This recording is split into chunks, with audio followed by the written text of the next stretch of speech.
the stream looks like... Whoa, hold on. Like, I'll say hi to everybody in a minute, but wait, I'm noticing something. The stream looks like kind of different today. It's got like a bunch of like weird shit all over it. What's going on? What is all this stuff though? What abide? What is that? What is this Saint Boniface? Who's this little like lady right here? What's going on? It almost seems like Jack and Talha have a brand new video game that they're kickstarting right now? Hold on. Wait, and if Jack and Talha, the makers of Judero and Mashina, have a new game coming out, are fundraising it right now, and Bree's fundraising for it, then does that mean that... Oh my fucking god, what? Does that mean that Bree is voice acting in another fucking Jack and Talha project? Oh my god, that's unstinking believable! That's unbelievable! And they're doing an extreme horror project? Oh my fucking god. And we're gonna watch the trailer for it? Wow. Right fucking now? Yeah, we are. Shut your mouth.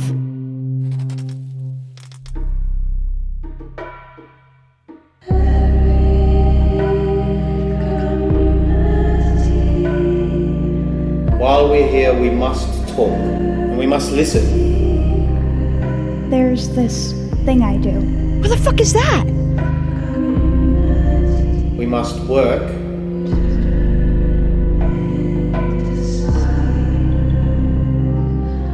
And we have to look out for each other.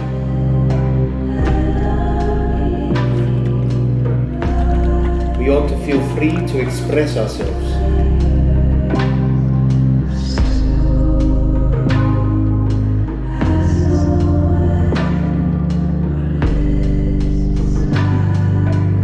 We must not leave our rooms at night.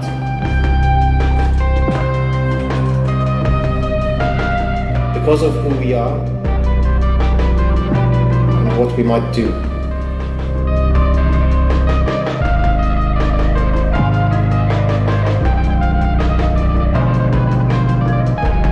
What kind of mother thinks like this?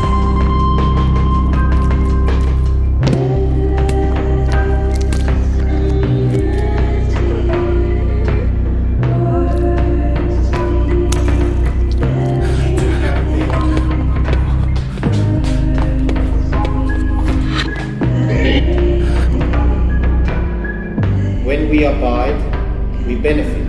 You fucking said the word. We get better.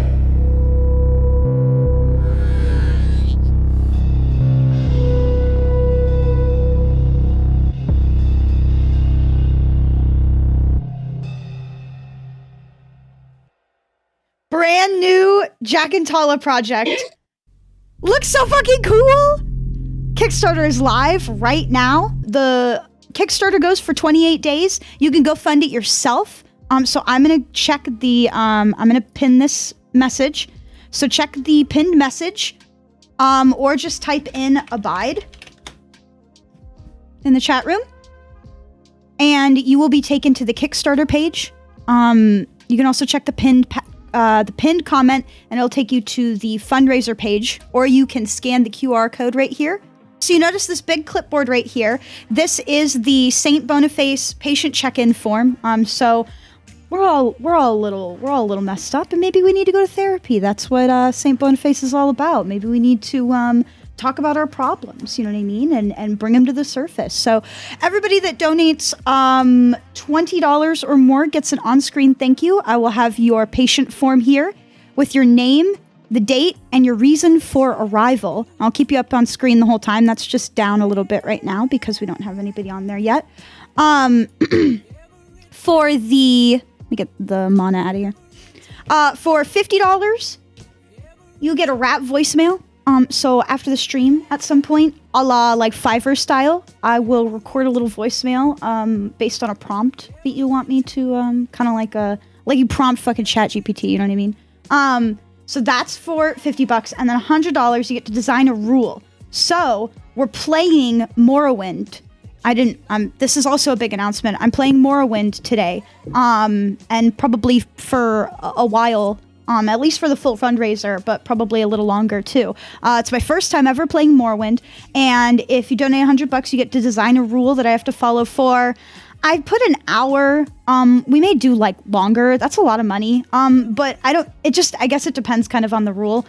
So that's not like a hard hour, I feel like. But yes, so that's the campaign right now. Any and all money donated towards it would be fantastic. You don't even have to fundraise specifically through my fundraiser, through the Tiltify. You can just go to the Kickstarter yourself and back it.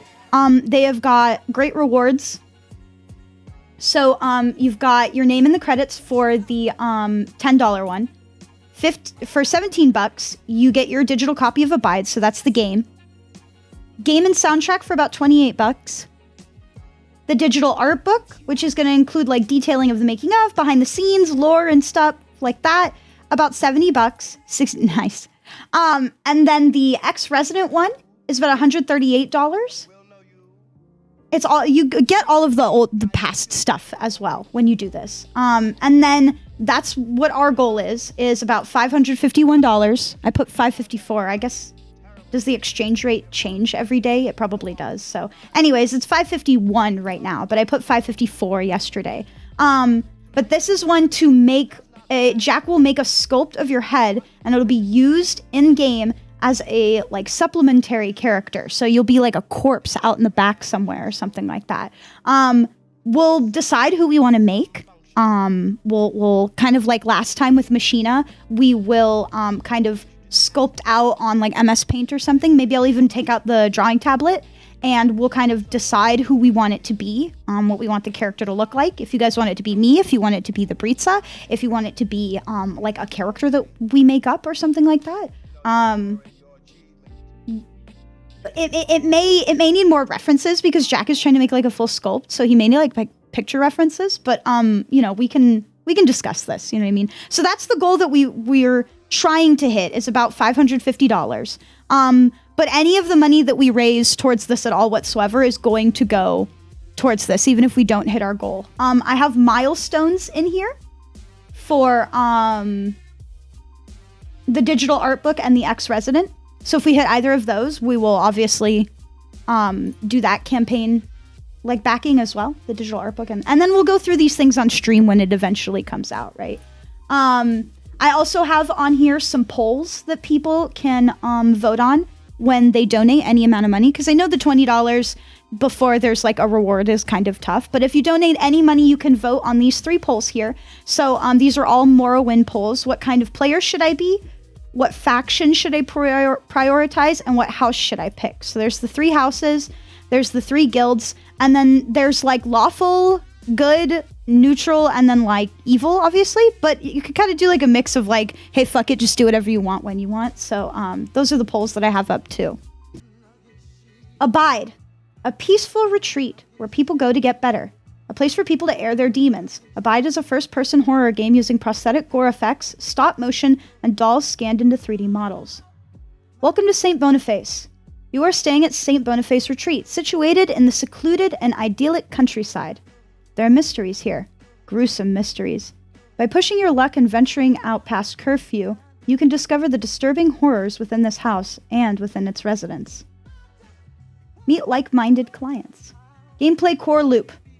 The gameplay concept is our loose take on a day-night cycle. By day, you will be doing a variety of tasks with residents of your choosing. Then, at night, you can sneak about and go places and do things you shouldn't. During the day, the uneasy setting and the odd NPCs create intrigue and tension, which evolves into terror as the day turns to night. Daytime. Work to maintain the land. The daytime is all about investigation and relationship building. Your goals are gather clues, earn trust, and learn the community's routines. During the day, you get to do community work and join in group therapy sessions. These lead to options along the way to decide who you want to spend more time with and who to be wary of. In this hippie but institutional setting, the tone is cut by curious, sometimes explicit and vile interactions. By nature of being at St. Boniface, the clients may have horrific character flaws. Enjoy therapy. Actions in the daytime will inform what you do in the nighttime. In the nighttime, do not leave your room at night. Nighttime is all about horror. One of the rules of the house is that you mustn't leave your room at night. So, of course, you feel obliged. Your goal is to sneak, spy, survive, and access places locked in the daytime. There are things, real or imagined. Long people in shadows, disappearing figures, blue, gray darkness, silence and noises, strange lights and whispers, all manner of things. Thesis. We really like this two-pronged structure as it creates contrast and tensions. The day is for mystery and intrigue, where threats are more psychological. The night is for physical danger and getting answers. This structure allows for player agency where choices in the day shape the risks and rewards at night, and the avenues open to you. It also increases the game's replay potential with different players trusting or suspecting different NPCs and uncovering secrets and multiple endings in varying orders. So there will be multiple endings. There are different ways that you can treat different characters to get different responses from them, to get different types of endings for characters. Abide has our most detailed and expressive model so far, with magnetized swappable parts, robust armatures, and experiments with new materials. Each of our dolls is meticulously handcrafted, following ball-jointed art doll techniques and painted using modeling acrylics. They have a greater articulation than previous models and are truly unique pieces. We were keen to make Abide with a first-person perspective, so this is going to be a first-person horror game, as we think it is a perspective that works well for horror. To better achieve this, we scanned the dolls into the game by taking hundreds of photos of them from all possible angles. We could have kept using billboarded sprites like in our other games, and in places we do, but having the 3D models bending with stop motion allows for the best of both worlds, the uncanny fun of the stop motion and the valuable for gameplay accuracy of the 3D scan. Horror. We have naturally fallen into the horror genre. We are huge horror fans. Jack even wrote his dissertation on extreme cinema way back when. Horror is a genre of tropes, and Abide runs into a few of them. Off the top of our heads, creepy dolls, haunted house, final girl, dangerous lake, forsaken asylum, isolated setting, no phones, the list goes on and on. However, like our other games, Judero and Mashina, we are not interested in following the well-worn path. We want to make something contemporary and explore dark, untrodden corners. In our opinion, horror has always been a relevant genre, and we are drawing influences from many places. We're drawing from Galileo mystery novels. I don't know if I'm saying that correctly. Gallo? Oh gosh. Those mystery novels. And the accompanying 70s horror films they influenced, like Italian horror. Right.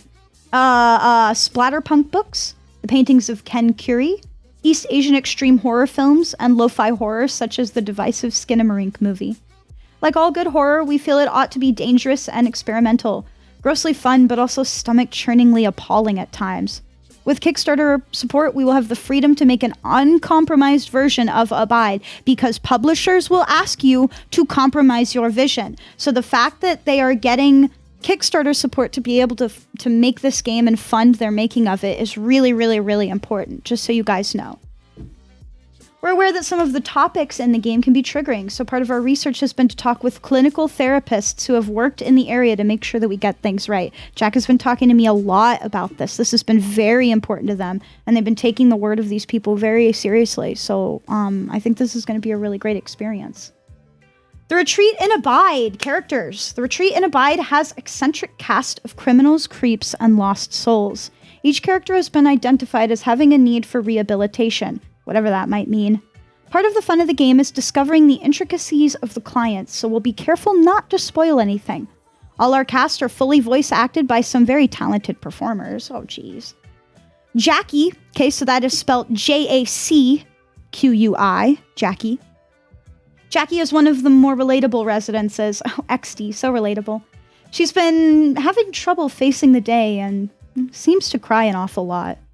Hey, Jackie! Seb. Seb has been going down some rabbit holes looking for darker extremes. He wants to pull back before he becomes completely desensitized. Johnny. Johnny is a mother, a dancer in a very sensual essence. She worries that despite aging and motherhood, she is not taming. Dennis and Edith, an odd older couple. They need care and help to manage. What are they even doing here? What secrets are they hiding? Mitch. Mitch has decided he makes a natural leader. He dictates a lot of what needs doing in the house, and to everyone's charge, and it seems to work. Susan. Susan is in love, and love can hurt. Bobby. Bobby is the player character, you, the biggest mystery of them all. Why Kickstarter? We can't make this happen without your support. Horror seems to be under pressure from censorship, some subtle and some blatant. Sites are delisting mature rated games, and recently a horror game was taken off of the biggest marketplaces. He's talking about horses, by the way. It was literally taken off of every single platform, other than, as far as I know, GOG and itch.io. Having a game like this funded by community means that it can be made without compromise. Between us, we have delivered 6 Kickstarter projects and are strong believers in being transparent with our process and fulfilling our projects. Being able to interact with the supporters directly is brilliant. With Kickstarter funding, we would have more freedom to experiment and push our ideas further. Where we are and what we're doing. Oh, what needs doing. All the dolls are made, all the models are scanned in. The story is written, the voice actors have been contacted, and the first lines have even been recorded. We have a detailed and robust design document outlining the structure and its twists and turns. The essential framework is all in place, including hiding, talking, animation implementation, daytime and nighttime, ghosts, and so on. We need time to pull it all together, and we need time to dream and explore and make the best possible game we can. We would love to have a chance to interweave these characters' stories and predicaments more tightly. We need to implement all the story beats and choices, hide all the clues. We want to make novel and engaging ways to interact with the residents. We have a lot of different endings planned. There are a lot of gruesome stop motion and prosthetic cutscenes still need to be made. Sound. We know very well how important sound is to horror and, thankfully, music, and sound is one of our strengths. Besides original composition from Talha and Jack, we're collaborating with some talented vocalists. We're collaborating with a very talented voice cast from all over the world to bring our characters to life and deepen player immersion. We're using bassy synths and analog samples to create a lot of Abide's soundtrack. Music is ingrained in the scenes in Abide to complement the diegetic sounds and to heighten the tension. I will play this. I'll play this while we talk about the rest of Abide. Risks and challenges. The 2 biggest risks with video game development are the project is delayed or that it never comes to fruition. The main reasons this might happen are that... I'm going to turn down just a tiny little bit. Are that either of us fall ill or suffer family tragedy. Feel it's safe to bet that this work will be released. Together we have successfully fulfilled 6 Kickstarter projects prior to this one, including games like Judero, and Mashina. Both of us managed to navigate developing and releasing works through the pandemic under incredibly difficult conditions. Working together gives us a bit of a safety net. Should something happen to one of us, the other can take up the slack. Our overheads are minimal, and we have a clear milestone design document to work from. And then they just tell you there's small use of AI. Realistically, they scan the 3D models in, and scanning the 3D models is not as easy as just you scan it and boom, it's done. But it is with the AI model helping them a little bit. So they can just scan it in and get it in there and have it boned and everything like that so that they can start moving it and putting it in the scene. Which is very nice that it can streamline the process like that, because making all these by hand is already work enough. All right, and that is the Kickstarter project. Let me go through everybody's comments. Hello. Sounds French, truly horrifying, actually. I don't remember how to say it. Whatever. So that's the Kickstarter project, everybody. Multiple endings, yeah. It's gonna be really cool. It's gonna be really, really cool. Like Broadmoor. I almost feel like Jack said that, but I can't remember the name. It's too fucking European for me. You know what I mean? I'm like, alright, whatever, what the fuck. What the fuck is... Oh my god. That scared me last time, too. Oh my god, I forgot that we were playing this soundtrack in the background. I listened to this. I don't know if fucking Jack is gonna see this VOD or anything like that. But I listened to this song I was listening to it while I like did the dishes. No, I was making a bowl. It was like fucking midnight, 11 p.m., something like that. And I put on my headphones and I went into the kitchen to make a bowl. And this part happened, and I was like, shook me so hard. Which is what it should do, so congratulations. It's already at 10K and it was only announced yesterday, yes. But we have to keep up the momentum. What you don't understand is the first day is when everyone is gonna throw their money at it. We have to keep up the momentum and get it to that 34,000. We have to get it there. So if you guys like could just like post the link places, that would be so cool. If you just take this link and like post it places, anywhere that you talk to people at all whatsoever. I don't even give a shit who funds it. Anybody, give it to anybody. Let them fund the damn thing. Sound of the kazoo, it scared the shit out of me, yeah. No, this shit is vile. This is vile. Sounds like they got some real talent behind it. I mean, it helps that Jack and Talha are so fucking talented themselves, you know what I mean? They're so talented, man. It's a wonder that honestly, like, they just have not, I mean, like, I know that they're popular, like, obviously, like, you don't get 10K in a day if you don't have some people that give a shit about you, but like, damn, I want them to get like 50K in a day. I want them to be like the biggest names out there. God, I just do think that they're so fucking good at what they do, man. I think they're making some awesome stuff. When we abide, we pay money to the Kickstarter so that the game can be fucking made. So yeah, this is my video telling you guys to go fund the Kickstarter, or come to the stream to fund the fundraiser, or even just share the Kickstarter link with your friends on social media. Abide cannot be made without community backing, and it's easily becoming one of my most anticipated projects. Not just because I'm voice acting in it, but also because I really do believe in the artistic vision of both Jack and Talha. I love this concept, I love the look of it, and I love the performance I've been able to give to bring Jackie to life so far. I really do think that you guys will love it too. Check out the Kickstarter. It's currently, as of the time of recording this, at about 47% of its goal. So please check it out. It really does need your help with funding. Share it around, talk about Abide on social media, just make this thing blow up. I'm really, really excited for it, and I hope you guys can be too. Thanks for listening, and thanks for supporting independent art. See you later, guys.